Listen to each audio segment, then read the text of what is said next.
Hello बच्चों, good morning once again. Welcome to all of you in CEL Hindi high school of home learning class. I am Ankita Maurya. So today we will learn subject English grammar standard 10th topic conjunction part 3 either or neither nor. So today we will start our session with this motivational thoughts said by Dr. APJ Abdul Kalam. He said, "You have to dream before your dreams can come true." You have to dream before your dreams can come true. So, let's start either or neither nor.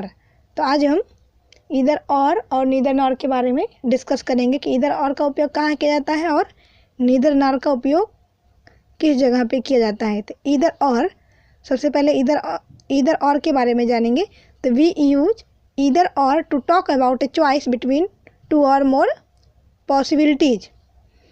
इधर और का उपयोग हम दो चीज़ों के बीच जो है दो चीज़ों के बीच पॉसिबिलिटी संभावनाओं की बात करनी हो तो वहाँ पर हम इधर और का उपयोग करते हैं।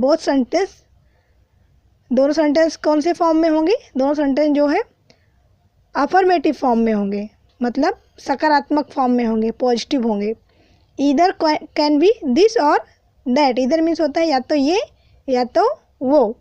ईदर इज यूज विथ और, इधर के साथ जो है और लगाते हैं। इसका स्ट्रक्चर है subject, helping verb, either plus verb, adjective noun plus or plus verb adjective noun.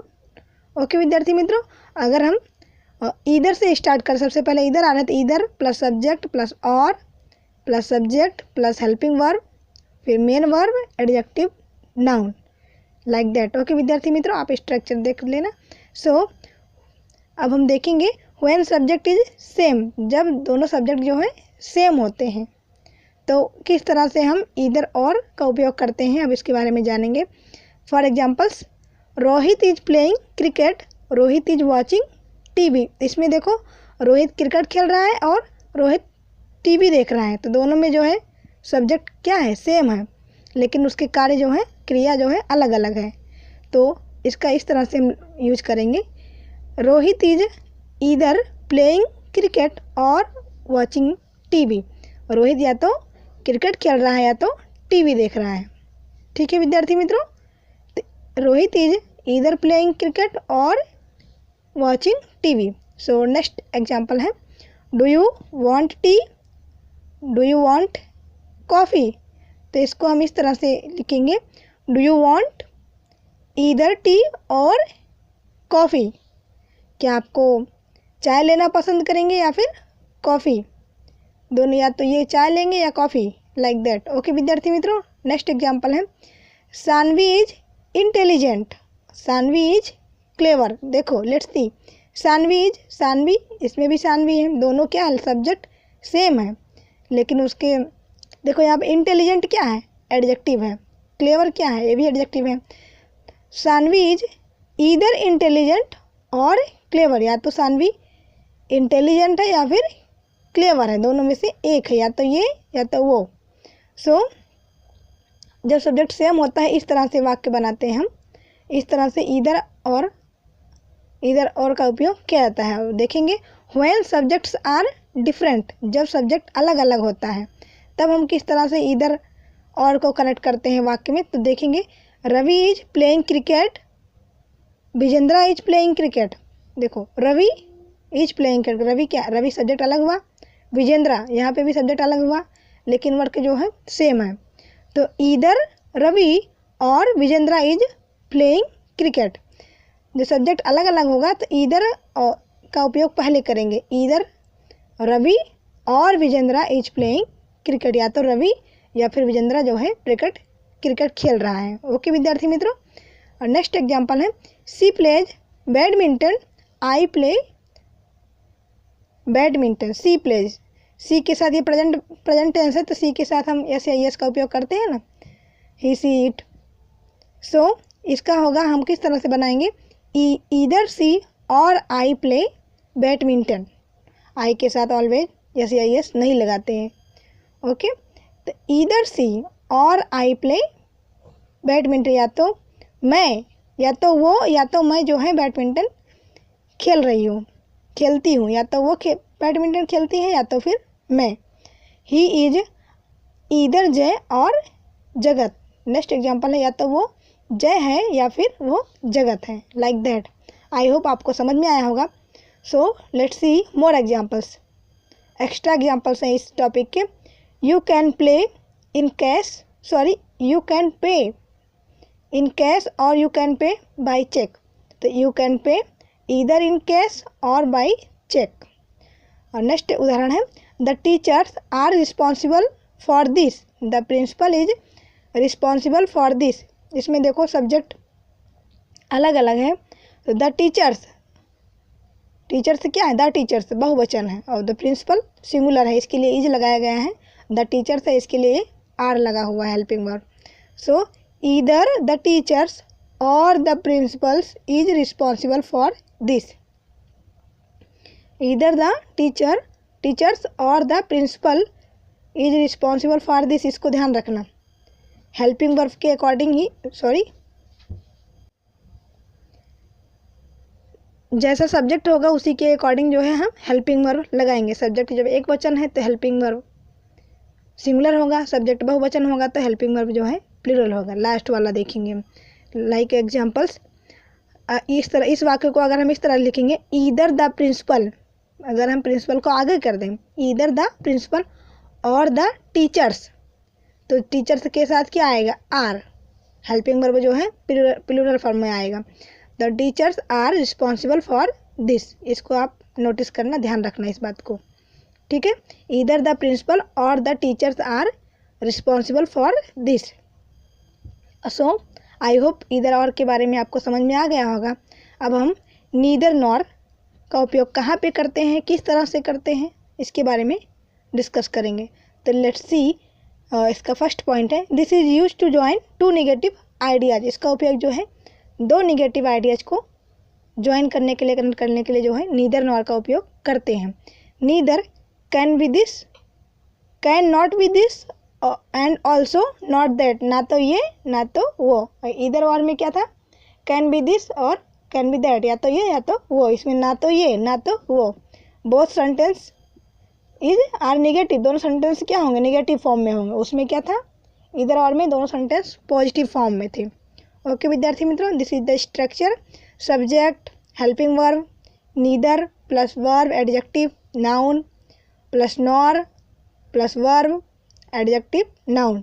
So अगर नीदर से स्टार्ट करें, नीदर पहले नीदर लगाएंगे, फिर सब्जेक्ट प्लस नॉर, फिर subject plus helping verb, main verb adjective noun. This is the structure for neither nor. आप इसको note down कर लेना, याद रखना, it's very easy. So let's see when subject is same, जब सब्जेक्ट जो है सेम होता है। लाइक एग्जाम्पल, तो ये इसके स्ट्रक्चर था नीदर नॉर किस तरह से उपयोग करते हैं। तो अब हम एग्जाम्पल्स देखेंगे। व्हेन सब्जेक्ट इज सेम, जब सब्जेक्ट जो है सेम होता है तब हम नीदर नॉर का उपयोग किस तरह से करते हैं उसके बारे में एग्जाम्पल्स के थ्रू देखेंगे। Rahul is not a player, Rahul is not a coach. तो Rahul is neither a player nor coach, ना ही वो प्लेयर है ना ही वो कोच है। I do not smoke, I do not drink, ना ही मैं स्मोकिंग करती हूँ ना ही मैं ड्रिंकिंग करती हूँ। तो I neither smoke nor drink, I neither smoke nor drink. Okay विद्यार्थी मित्रों, रोली, नेक्स्ट एग्जाम्पल है Roli does not play, Roli does not read. Roli ना ही पढ़ती है, सॉरी ना ही खेलती है और ना ही वो पढ़ाई करती है। तो Roli neither play, sorry Roli neither plays nor reads. SAES क्यों लगा प्लेज के साथ, क्योंकि ये सिंपल प्रेजेंट टेंस है और थर्ड पर्सन सिंगुलर है। ओके विद्यार्थी मित्रों, तो Roli neither plays nor reads. So another examples हैं she is not tall, she isn't short. She वो ना तो लंबी है ना ही वो छोटी है, ना ही वो टॉल है ना ही वो शॉर्ट है। She is neither tall nor short, ना ही वो छोटी है ना ही वो लंबी है ना ही वो छोटी है, इस तरह से उसको हम नीदर नॉर के साथ कनेक्ट करते हैं। The book was not interesting and it was not informative either. यह बुक ना ही इंटरेस्टिंग है ना ही यह इंफॉर्मेटिव है। तो the book was neither interesting nor informative. Okay विद्यार्थी मित्रों, आई होप आपको समझ में आया होगा कि सब्जेक्ट सेम होता है तो किस तरह से नीदर नॉर का उपयोग करते हैं। अब हम देखेंगे when the subjects are different. तो Anurag was not at home, Surya was not at home. ना ही अनुराग घर पर है ना ही सूर्या घर पर था। तो इसको इस तरह से जब सब्जेक्ट डिफरेंट होता है तो नीदर पहले आता है, ठीक है। Neither Anurag nor Surya was at home. Neither Anurag nor Surya was at home. Next example है Ajay is not going to Delhi, Vijay is not going to Delhi. Ajay और विजय दोनों दिल्ली को नहीं जा रहे हैं। तो neither Ajay nor Vijay is going to Delhi. Ajay और विजय थर्ड पर्सन सिंगुलर है इसलिए यहाँ पे इज लगाया गया है, ठीक है, हेल्पिंग वर्ब। तो neither Ajay nor Vijay is going to Delhi. Next example है they do not play football, she does not play football. तो नीदर इसका होगा, हम नीदर नॉर के साथ किस तरह से इसको बनाएंगे। Neither they nor she plays football. She third person singular इसलिए यहाँ पे प्लेज का उपयोग किया गया है। Neither they nor she plays football. I hope आपको समझ में आया होगा। अब हम एक्स्ट्रा एग्जाम्पल देखेंगे, more examples. Her parents are not coming to the party, Jill is not coming to the party. ना ही उसके पेरेंट्स पार्टी में आ रहे हैं ना ही जिल पार्टी में आ रहा है। तो neither her parents nor Jill is coming to the party. Okay विद्यार्थी में नेक्स्ट है, इसको और दूसरी तरीके से लिखेंगे। तो अगर हम जिल को पहले लिखते हैं, Jill is not coming to the party, her parents are not coming to the party, तो इसको हम इस तरह से बनाएंगे neither Jill nor her parents, helping verb change हो जाएगा, ठीक है। Neither Jill nor her parents are coming to the party. Okay विद्यार्थी मित्रों, आपको पता चला ना क्या इसमें डिफरेंस है। जिल सिंगुलर है और हर पेरेंट्स क्या है, प्लूरल है, इसलिए यहाँ पे आर लगा है। ओके नेक्स्ट एग्जाम्पल है Surya was not at home, her parents were not at home. तो neither Surya nor her parents were at home. Neither Suraj nor her parents, parents क्या है, माता पिता, बहुवचन है इसलिए यहाँ पे वर का उपयोग हुआ है, वर एट होम। ना ही वो सूरज घर पर है ना ही उसके पेरेंट्स घर पर है। ओके विद्यार्थी मित्रों, सो आशा करती हूँ आपको नीदर नॉर, ईदर और कहाँ पर उपयोग करेंगे, किस तरह से करेंगे आपको समझ में आ गया होगा।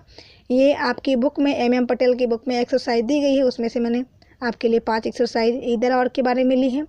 ये आप आपकी नोट में नोट डाउन कर लेना और दूसरे एक एक्सरसाइज 7 है, इसमें भी 6 हैं, 6 दिया गया है आपको। Join the sentences with neither nor, इसमें आपको नीदर नॉर के साथ सेंटेंस को ज्वाइन करना है। सो आप विद्यार्थी मित्रों आपकी नोटबुक में इसको नोट डाउन कर लेना, इट्स वेरी इजी। सो अब हम आज का सेशन यहीं पे समाप्त करते हैं। सो विद्यार्थी मित्रों थैंक यू, बाय बाय।